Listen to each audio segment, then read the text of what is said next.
So ngayon, ilang kilometer ka mula nung sukat? Tapos sila na yung na-consume mo ngayon?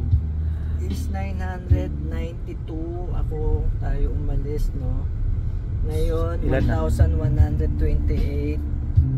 So more or less mga 100 plus. Tapos 4 bar ang gasolina natin nung umalis tayo sa sukat. Ngayon 3 bar, pabalik na tayo. Nanggaling na tayo sa Lucena. Pabalik na tayo ngayon sa Candelaria ulit. So ngayon, nagcha-charging tayo through combustion, HEV mode. HEV mode tayo ngayon, okay.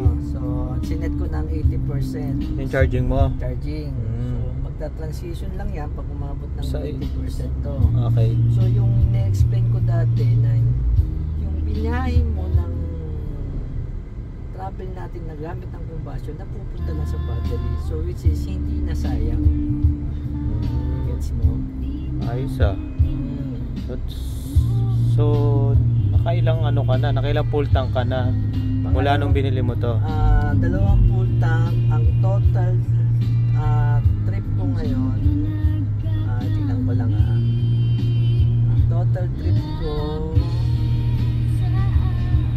ay 2,217 kilometer.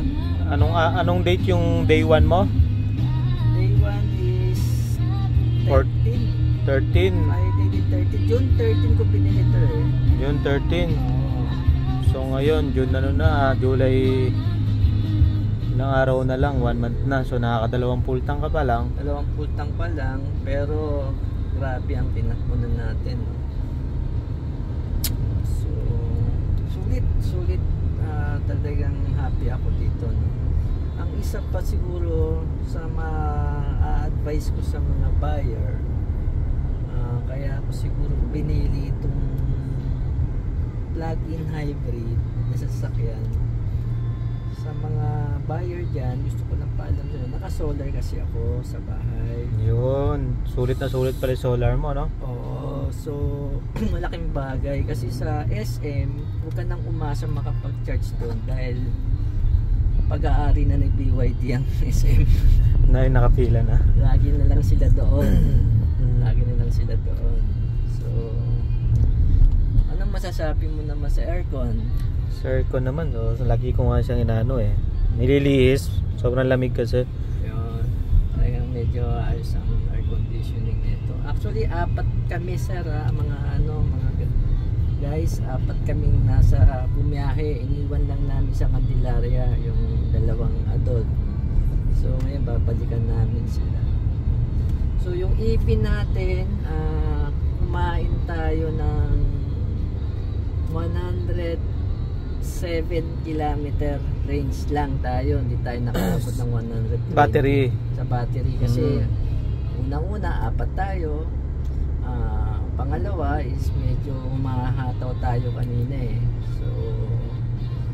So nung umalis ka sa sukat, yung bar ng battery mo is, kalahati? Hindi, nasa 90%. 90%. Ay, hindi pala, yung sa fuel mo is kalahati siya. 4 bar. 4 bar. So ngayon 3 bar. 3 bar na lang siya ngayon. At least napupunta sa battery ko ngayon. Makikita mo, meron na siyang level ngayon yung battery natin. Nasa may level na ng white. Nasa 3 bar na yung battery natin. So umaabot na siya ng 50%. So mga 30% magta-transition na yan. So yun. Sige guys, susunod na lang po uling vlog. Abangan nyo po kung ano naman po ang latest update kay Chang'an. Thank you guys.